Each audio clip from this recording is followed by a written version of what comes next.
भारतीय संविधान का अनुच्छेद 104 सदस्यों द्वारा शपथ लेने या प्रतिज्ञान करने से पहले या योग्य न होते हुए या निरर्हित किए जाने पर बैठने और मत देने के लिए शास्ति।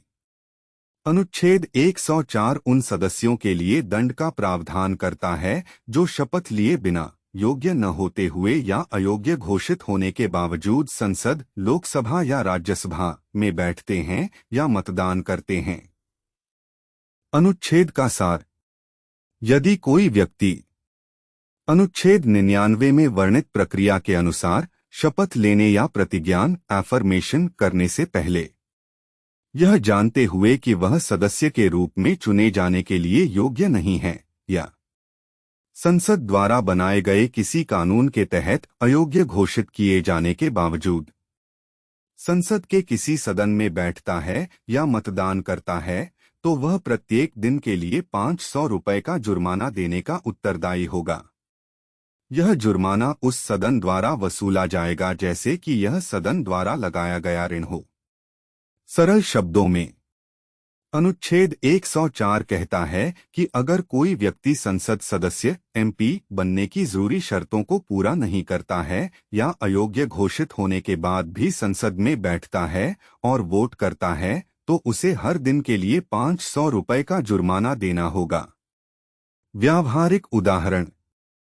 मान लीजिए एक व्यक्ति लोकसभा चुनाव जीतता है लेकिन एक शपथ नहीं लेता। उसने अभी तक लोकसभा सदस्य के रूप में औपचारिक रूप से शपथ नहीं ली है, जैसा कि संविधान के अनुच्छेद 99 में अनिवार्य है। 2 अयोग्यता। बाद में पता चलता है कि चुनाव लड़ने के समय वह भारत का नागरिक नहीं था जो कि एमपी बनने के लिए जरूरी है, या उसके पास कोई ऐसा पद था जो उसे एमपी बनने के लिए अयोग्य बनाता है। 3 अयोग्यता। घोषित चुनाव आयोग या अदालत उसे किसी कारण से, जैसे अपराध सिद्ध होने पर, अयोग्य घोषित कर देती है।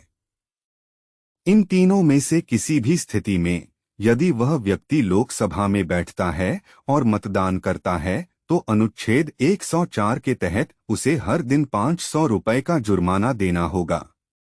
उदाहरण 1। श्रीकल लोकसभा चुनाव जीतते हैं लेकिन किसी कारणवश सदन की पहली बैठक में शपथ नहीं ले पाते। फिर भी वे अगले दिन सदन में जाते हैं और कुछ मुद्दों पर मतदान करते हैं।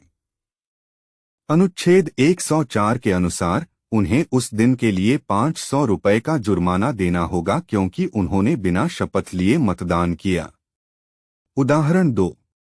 श्रीमती ख चुनाव जीतकर सांसद बनती हैं, लेकिन बाद में यह साबित हो जाता है कि उन्होंने अपनी संपत्ति और आपराधिक रिकॉर्ड के बारे में गलत जानकारी दी थी। अदालत उन्हें अयोग्य घोषित कर देती है। अयोग्यता घोषित होने के बाद भी वे सदन में बैठती हैं और मतदान करती हैं। अनुच्छेद 104 के अनुसार उन्हें हर उस दिन के लिए 500 रुपये का जुर्माना देना होगा जिस दिन वे अयोग्य घोषित होने के बाद सदन में बैठीं और मतदान किया। महत्व। अनुच्छेद 104 का उद्देश्य यह सुनिश्चित करना है कि केवल योग्य और वैध रूप से चुने गए सदस्य ही संसद में भाग लें। यह संसदीय प्रक्रिया की पवित्रता और वैधता बनाए रखने में मदद करता है। यह उन लोगों को हतोत्साहित करता है जो गलत तरीके से या अयोग्य होने के बावजूद संसद में बैठने और मतदान करने की कोशिश करते हैं। ध्यान दें, यह जुर्माना प्रतिदिन के हिसाब से है और सदन इसे एक ऋण के रूप में वसूल कर सकता है।